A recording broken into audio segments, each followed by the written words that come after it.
మరి అందరం తినాలి కదండి. అయ్యే ఒడ్డు అదే భోజనం అందరికి సప్లై చేసేది మాగానేగా. మీరు ప్రభుత్వం ఇప్పుడు మీరు రైతులకు న్యాయం చేయాలంటే ప్రభుత్వం ఏం చేయాలి? ప్రభుత్వం చేసేది ఏమి లేదు. ప్రభుత్వం ఏదో ఒక సాయం చేయాలి రైతు వారికి. అదే ఏం చేయాలి? రైతుకు సాయం చేసిన నాడే ప్రభుత్వం బాగుపడుతుంది. ఎలాంటి సాయం? ఎవరు ఏ ప్రభుత్వం కావాల్సిన ఎరువులు అందించడం, సబ్సిడీతో సబ్సిడీలు అందించడమా, లేకపోతే రైతుకి డబ్బులు ఇవ్వాలా? రైతుకి ఎలాంటి సహాయం చేస్తే మేలు జరుగుతుంది? డబ్బులు, లోన్లు, బ్యాంక్ కార్డు లోన్లు ఇవ్వాలి, సబ్సిడీ ఇవ్వాలి. అప్పుడే రైతాంగానికి బాగుంటుందండి. ఈ సబ్సిడీ ఈ రైతులకి డబ్బులు ఇవ్వకుండా చేయకుండా ఆపి అలో అని చెప్పి ఫోన్ చేస్తే ఒక రాజకీయ నాయకుడికి ఇవ్వటం, లేకపోతే ఊళ్ళో ఒక మెయింటైన్ చేసే ఒక రైతుకి ఒక కార్యకర్తకి ఇవ్వటం. కార్యకర్త అంటే ఒక పార్టీ అధ్యక్షుడు ఉంటాడు కదా, వాళ్ళకి ఇవ్వటం అట్లాగైతే కుదరదండి. ఎప్పుడైతే రైతును కాపాడుకున్నాడో ఆ రైతే 10 మందికి భోజనాలు పెడతారు. మీరు పార్టీ సిపిఐ నాయకుడు గారు కార్యకర్తగా మాట్లాడుతున్నారు. మాకు స్వచ్ఛమైన రైతు వాయిస్ కావాలి. సిపిఐ, సిపిఎం, టీడీపీ, కాంగ్రెస్ ఇవన్నీ కాదండి మాకు సమస్య. మాకు రైతు వారిగా రైతు కష్టాన్ని మాకు రైతులకి మనం పంట పండించాలి కదా. అడగాలంటే ప్రభుత్వాన్ని అడగాలంటే ఏం కావాలి నీకు? రైతు మీరు ప్రభుత్వం మాకు ఈ ఇన్పుట్ సబ్సిడీలు కావాలి, లేకపోతే గిట్టుబాటు ధర రావాలంటే ఇంకా చాలా మనకి పంట పండిస్తేనే కదా నీకు గిట్టుబాటు ధర పండిస్తే మాకు రేటేనండి. చేతికి రావాలి. ఇంకొక 4 నెలలు పడుతుంది. 4 నెలల తర్వాత అప్పుడు ధరలు ఎలా ఉన్నాయి ఆ రోజు డిసైడ్ చేస్తాం. ఆ రోజు డిసైడ్ చేస్తాం. కరెక్టేనండి. కాదు మనం పంట పండించాలి కదా, ముందు పండించాలి. మందులు పెట్టి మనం లైన్ చేయాలి. అంటే ప్రభుత్వం ఏం కావాలి? ప్రభుత్వం అంటే అంతా ప్రభుత్వం ఎలాగిచ్చితే రైతు కూడా కాసిన వాడుకోవాలి. ఒక ప్రభుత్వం కూడా కావాలో చెప్పన్నా. మనకి ఏదో గిట్టుబాటు ధరే చూస్తున్నారు కదా. అంటే సాధారణంగా ఇప్పుడు శీతాకాలంలో వర్షాలు పడుతున్నాయి. ఈ వర్షాలకి అన్నీ కూడా పంటలు బాగానే ఉన్నాయి. కానీ శృతి మించి అంటే ఎక్కువగా అధిక వర్షాలు అయితే పంటలు నష్టం జరిగే అవకాశం ఉంటుంది. ఈ పంటలు పండించడానికి రైతుకు మినిమం కావాల్సిన బేసిక్ నీడ్స్ అయితే ఆ బేసిక్ నీడ్స్ని ఫుల్ఫిల్ చేయాల్సిన బాధ్యత ప్రభుత్వాల మీద ఉందని చెప్పి రైతు నాయకులు చెప్తా ఉన్నారు అనమాట. ఈ బేసిక్ నీడ్స్ ఏంటంటే ఒక పంట పండించాలంటే ఎకరానికి ఈరోజు ఏ పంట పండించాలన్నా కూడా ఎకరాకి కనీసం ఒక 5-6 వేల రూపాయలు మనకి దుక్కి దున్ని సాగు చేసిన తర్వాత నాణ్యమైన విత్తనాలు కావాలి. నాణ్యమైన విత్తనాలను తీసుకొచ్చి వేయాలంటే ఇక్కడ కూలీలు దొరకాలి. కూలీలు అన్నీ దొరికి పంటలు వేస్తే సకాలం మన కాలం కలిసి రావాలి. కాలం కలిసి వచ్చి అన్నీ బాగుంటే పంట చేతికి వచ్చిన పంటని అమ్ముకునే సమయంలో గిట్టుబాటు ధరలు కావాలి. ఆ గిట్టుబాటు ధరలు ఎంత రావాలి అంటే పండించిన పంటకి ఎకరాకి ఎంత ఖర్చు అవుతుంది, ఆ అయిన ఖర్చు మొత్తం అంటే ఓవరాల్గా పంట సాగు చేసినప్పటి నుంచి పంట చేతికి వచ్చే టయానికి టోటల్గా ఎంత ఖర్చు అవుతుందో ఆ ఖర్చుకి రైతు పంటని వాళ్ళ ఇంటికి చేర్చుకున్న తర్వాత గిట్టుబాటు అయ్యే విధంగా అంటే కనీసం మద్దతు ధర కావాలని రైతులు ఆశిస్తున్నారు అనమాట. ఇప్పుడు మనం ఇక్కడ ఏమేమి పంటలు పండుతున్నాయి ఆ పంటలను ఒకసారి మీకు చూపించే ప్రయత్నం చేద్దాం. గురువు గారు ఈయన 2 మాట్లాడుతున్నారా? నేను అంటుంది ఏంటంటే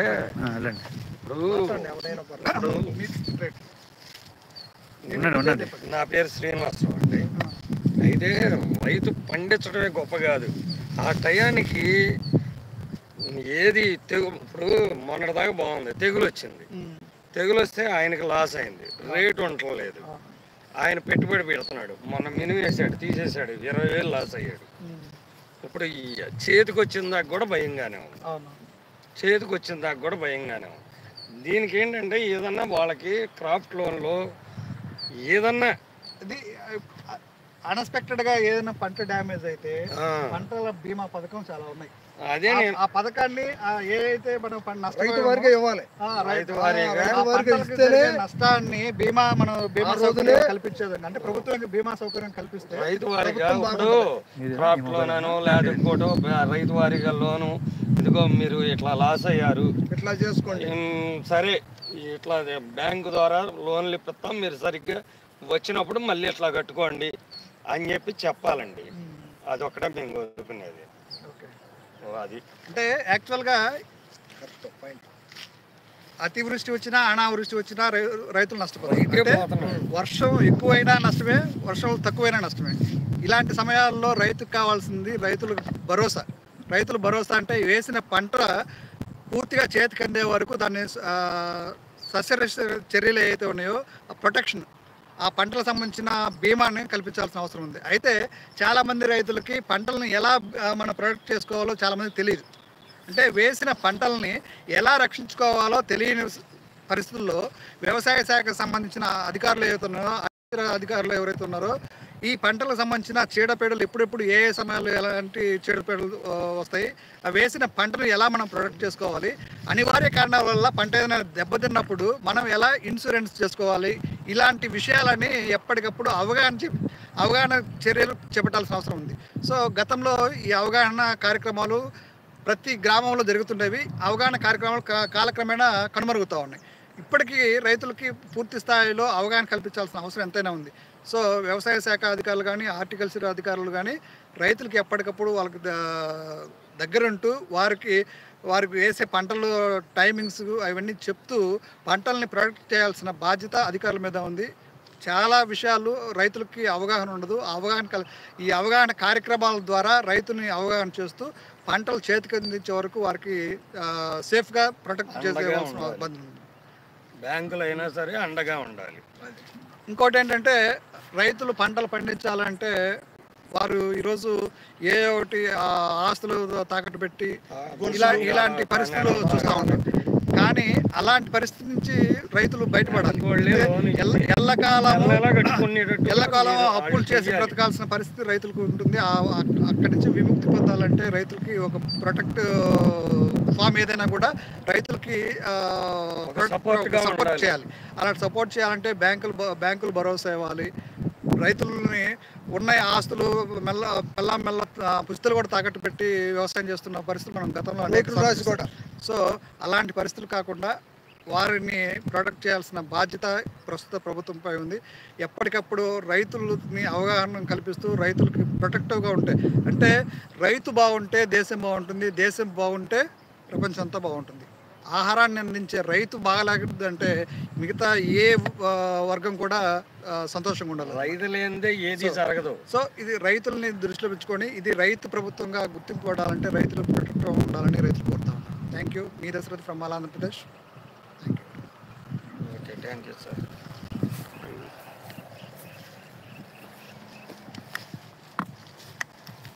సార్ ఇది ఉందండి.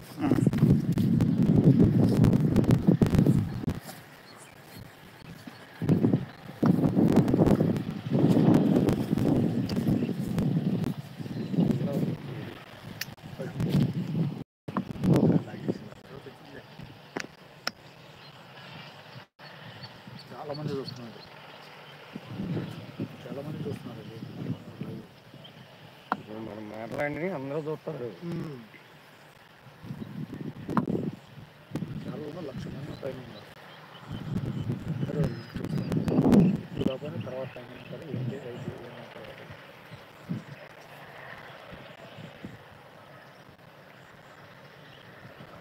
ఇక్కడ మీరు చూస్తున్న పంట కందిలో దోస అంతర్ పంటగా వేశారు.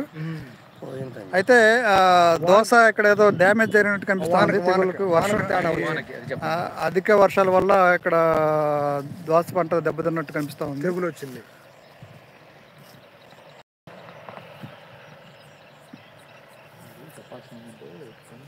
ఇది ఆదాయం తక్కువగా ఉంది కాబట్టి వీటి మధ్యలో జీవనాధారం కోసం దోసకాయలు వేసాము.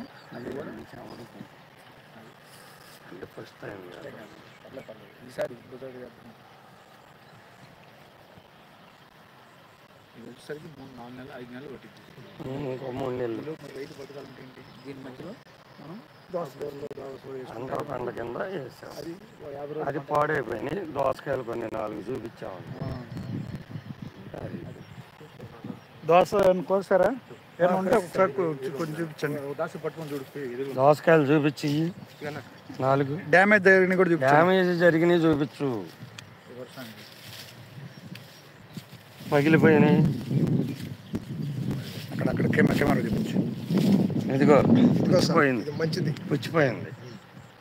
ఎట్లా డ్యామేజ్ అయింది. చూస్తున్నారు కదా దోస రైతు వాళ్ళు పండించిన దోసకాయలు చూపిస్తున్నారు, కానీ అవి సరిగ్గా గ్రో కాల, అంటే పంట ఎదుగుదల లేదు, అంటే అధిక వర్షాల వల్ల నష్టం జరిగిందని చెప్తా ఉన్నారు. ఏం తెగులు అన్న పడిందా? తెగులండి, వర్షానికి కాయలు కూడా కుళ్ళిపోయి. ఓకే, రూపాయి వచ్చింది లేదు సార్. లేదండి. దీని పెట్టుబడి ఎంత పెట్టావు? పెట్టుబడి 25,000 రూపాయలు పెట్టి ఎకరానికి 25,000 ఖర్చు. 25,000 ఖర్చు. కన్నీ దోసలు వేసుకున్నా జీవరక్షణ కోసం. కన్యాను దాంట్లో మధ్యలో దోసలు పోసుకున్నాం. మళ్ళీ నేను మార్చి దాకా ఉండాలి కదా. ఓకే, ఈ లోపల వచ్చి పంట నష్టం కలిగింది. చేసేది కౌలు అండి. కౌలు ఎంత? కౌలు 12,000 అండి. జగన్మోహన్ రెడ్డి గారు అనే లాయర్ గారు విజయవాడ. ఓకే, ఆయన సార్ గారు. ఓకే, మీరు కౌలు కట్టే పరిస్థితి ఉందా? మరి కట్టకుండా కౌలు కట్టపోతే ఎవరు ఇస్తారండి? ఓకే, ఇప్పుడు ప్రతి పంటకి పంటలు బీమా చేసుకునే అవకాశం ఉంది. పంట అంటే కొంత గవర్నమెంట్ చేసే ఉన్నాయి, మనం ఓన్గా కూడా మనం బీమా చేసుకోవచ్చు. ఎకరాకింతని ఆ పంట వేసేటప్పుడే మనం దానికి 25 రూపాయలు 30 రూపాయలు చాలా తక్కువలో ఉంటుంది. ఆ పంటకు మనం ఎకరాకింత మనం బీమా చేసుకుంటే ఆ పంటకి ఎలాంటి తెగులు వచ్చినా ఎలాంటి విపత్తు వచ్చినా కూడా పూర్తిగా ఇన్సూరెన్స్ వచ్చే అవకాశం ఉంటుంది. కానీ వాటి మీద అవగాహన లేకపోవడం వల్ల రైతులు నష్టపోతున్నారు అన్నమాట. మరి ఎవరు ఇస్తున్నారండి రైతు వారిగా? అందరూ చదువుకున్న వాళ్ళు ఇల్లు తీసుకుంటున్నారు, కానీ రైతును పట్టించుకునే నాదుడే లేడు. ఇప్పుడు వచ్చిన ఆయన పట్టించుకుంటాడు. పట్టించుకోవాలి మరి బాధ్యత కదా. ఇప్పుడు వచ్చే నాయకుడు కాదు, ఏ నాయకుడు వచ్చినా కూడా రైతు బాగుంటేనే కదా. రైతు బాగుంటేనే అందరూ బాగుండేది. బీమా వచ్చేటట్టుగా చెయ్యాలి, లేదా బ్యాంకుల వాళ్ళు సపోర్ట్ ఉండాలి. వేలు కోట్లు తీసుకొని 10 మంది కాదు 100 మంది బతుకుతారు. 10,000 కావాలని మీరు అదే ఆ సబ్జెక్ట్ చెప్పట్లా. కష్టపడి పండిస్తున్నాడు, వానక తడిసి ఎండకెండి మరి ఇవన్నీ చేస్తున్నాడు. మరి రైతు వారికి కూడా కొంచెం డబ్బులు లాభం ఉండాలి కండి.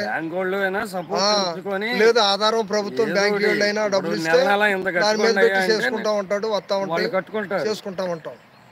బండి తీస్తే 10,000 పెడితే ₹1,00,000 బండి ఇస్తున్నారు, కానీ రైతుకి మాత్రం 10,000 20,000 పెడితే ఖర్చు పెడితే ₹1 కూడా ఇవ్వట్లేదు. బ్యాంకులో వెళ్తే లోన్ ఇస్తున్నారా రైతులకి?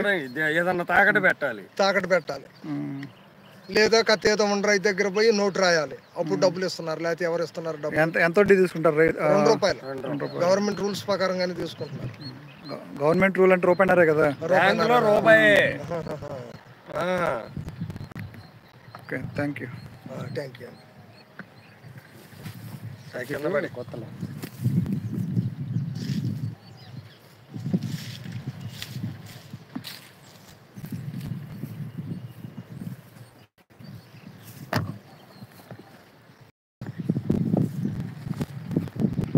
దీనికి లేదండి, వర్షం లేకపోతే లిఫ్ట్ ఉంది, నీళ్ళు వస్తాయి. దానికి మళ్ళీ ఇంజిన్ కొనుక్కోవాలి, పైపులు వేసుకోవాలి, అవన్నీ చూసుకునేసరికి తడిసి మోపుడు అవుతుంది. అయితేలే ఇదైనా మళ్ళీ తోటలో అన్నీ ఉన్నాయి కదా.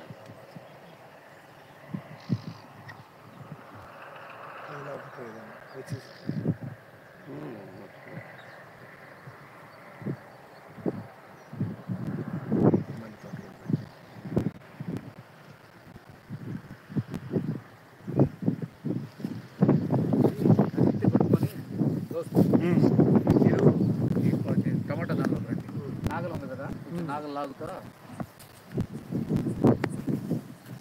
అది ఎన్ని రోజులు పంట ఏంటంటే దాని గురించి అడుగుతారు. ఎన్ని రోజులకు వస్తుంది?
పెద్దసాల్లో అయ్యి పక్కలో ఇదొకటి పెద్దసార్లు అయ్యి మధ్యలో పక్కసాలు వేయమంటే అది చిన్నదా ఓకే ఇది లాక్కుంటూ వెళ్ళిపో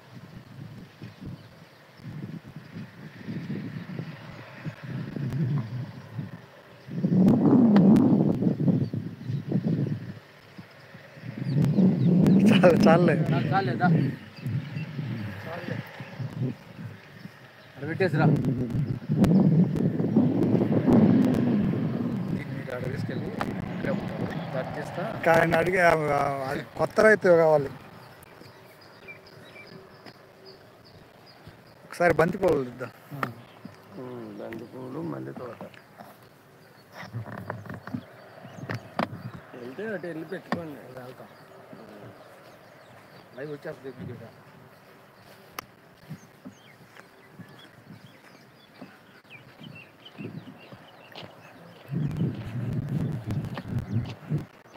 ఇది మళ్ళీ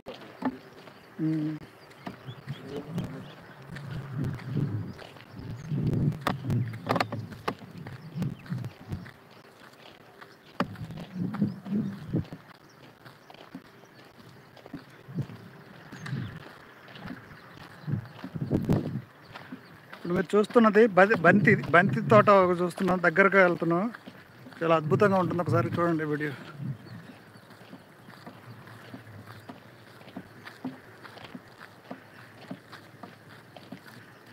దాని కవర్ ఎక్కడుంది? లోపల ఉందా బయట ఉందా?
బురద ఉంటుంది లోపల ఇక్కడ దారి ఉంది కదా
ఇట్రా ఇట్రా వచ్చే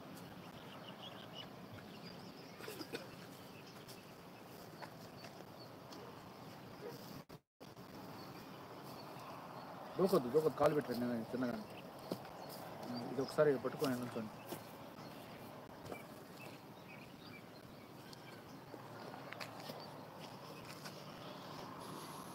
జరగండి గ్యాప్ ఆనుకున్నాను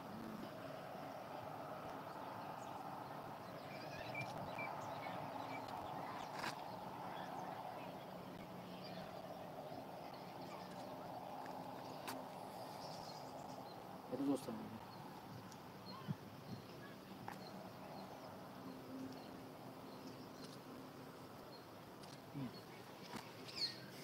సూపర్ అసలు ఇది